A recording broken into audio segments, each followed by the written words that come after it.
বৈষম্যবিরোধী আন্দোলনের এক দফা দাবিতে শিক্ষার্থী জনতার তোপের মুখে পড়ে প্রধানমন্ত্রী শেখ হাসিনা পদত্যাগ করে দেশ ত্যাগের খবরে গাইবান্ধায় বিজয় মিছিল করেছে সাধারণ জনগণ। সোমবার বিকাল ৩টার দিকে শহরের বিভিন্ন এলাকা থেকে মিছিল নিয়ে বের হয় জনতা। বিজয় মিছিল থেকে শেখ হাসিনার পালানো নিয়ে বিভিন্ন স্লোগান দিতে থাকে। আনন্দ উল্লাসে ঐক্যবদ্ধ হয়ে মাঠে নেমেছেন সর্বস্তরের জনগণ। আমরা ৭১-৫২-তে ভাষা আন্দোলন দেখিনি, ৭১-এ মুক্তিযুদ্ধ দেখিনি, কিন্তু আমরা স্বাধীনতা দেখলাম থেকে ভয়ঙ্কর কিছু দেখেছি এবং তা আমরা ছাত্র সমাজ প্রতিরোধ করেছি। আজকে তো এক দফা দাবি তো পূরণ হলো, এই দাবি পূরণে আপনাদের অনুভূতিটা কি?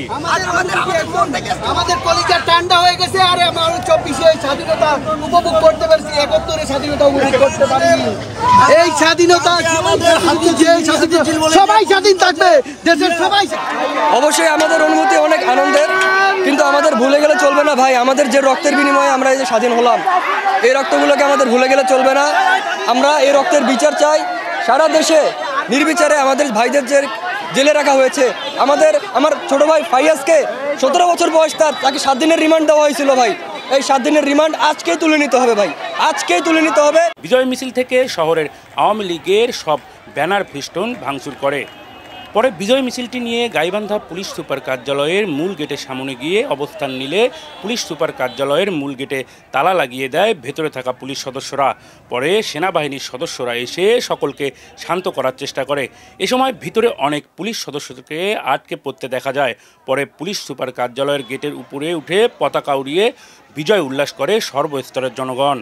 পরে উৎসুক জনতা পুলিশ সুপার কার্যালয়ে ঢোকার চেষ্টা করলে ভিতরে থাকা পুলিশ সদস্যরা টিএসএল ও রাবার বুলেট ছুড়ে সামনে থাকা উৎসুক জনতাকে সরিয়ে দেয়।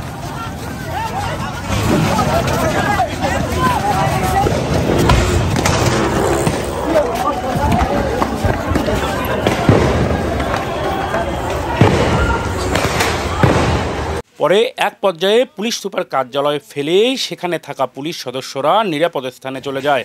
পরে পুলিশ সুপার কার্যালয়ের সামনে বেশ কয়েকটি গাড়িতে আগুন ধরিয়ে দেয় উৎসুক জনতা।